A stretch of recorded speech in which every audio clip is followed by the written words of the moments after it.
Bonjour à tous, heureux de vous retrouver pour cette nouvelle édition de Carte et Flash ce vendredi, direction l'hippodrome de Vincennes à l'occasion du prix Terpsícore. On va évoluer sur 2700 mètres, ce sera sur la grande piste bien évidemment. Des jeunes trotteurs au départ, donc des chevaux qui sont parfois en manque d'expérience. Toutefois, la plupart ont déjà couru sur le parcours du jour avec quelques bons résultats à la clé. On fera donc surtout attention à la forme du moment pour établir un pronostic, mais on a toutefois quelques bases assez solides.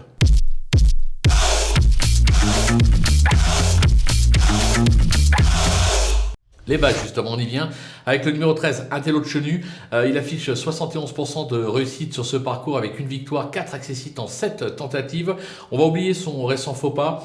Il a été préparé avec soin pour cet engagement. Il doit viser la gagne. On va se méfier du numéro 11, Ipalio, qui reste sur 2 bonnes deuxièmes places sur cette piste, dont la dernière sur le parcours du jour. De nouveau présenté pieds nus, on en attend tout simplement une confirmation. Attention, 16, Infiniment Citron. Ces dernières sorties attestent sa forme actuelle. Il s'est déjà placé sur le parcours lui aussi, pieds nus. Il partira avec la confiance de son entourage.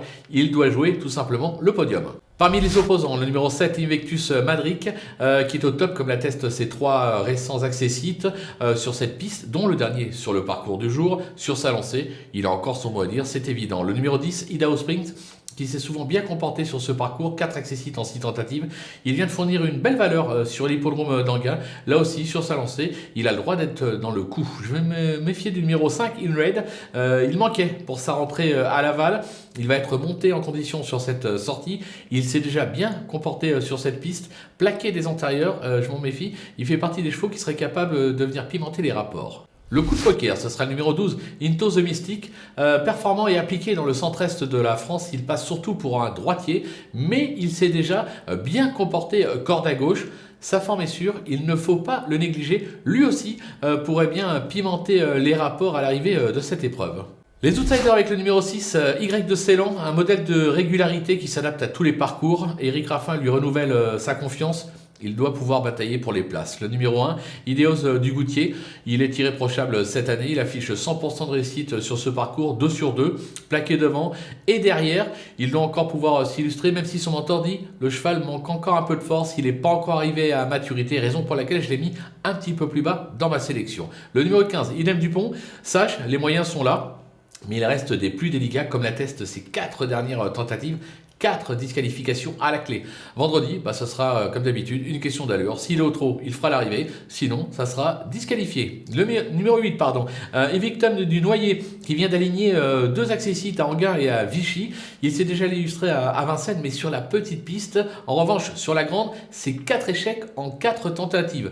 Alors voilà, le cheval possède des moyens, donc l'écarter totalement, c'est prendre un énorme risque. Raison pour laquelle je le garde, mais en bout de piste. Le numéro 9, Ikem Damer, qui s'est placé sur ce parcours en octobre dernier. Il a depuis enchaîné 3 échecs, dont 2 cette année.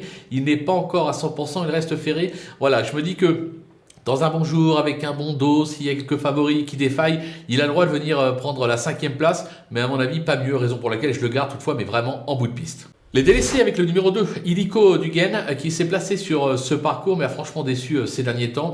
Il reste ferré et son entourage n'y croit pas, raison pour laquelle on peut simplement le regarder courir. Le numéro 3, Icar de la Dorette, qui s'est déjà illustré lui aussi à Vincennes, mais il reste surtout performant piste plate comme Cagnes-sur-Mer ou Marseille. Il effectue une semi-rentrée. Je suis pas emballé. Le numéro 4, Illico de Bouteau. Il a surtout brillé en province depuis ses débuts. Ça se complique véritablement à Vincennes, surtout en restant ferré.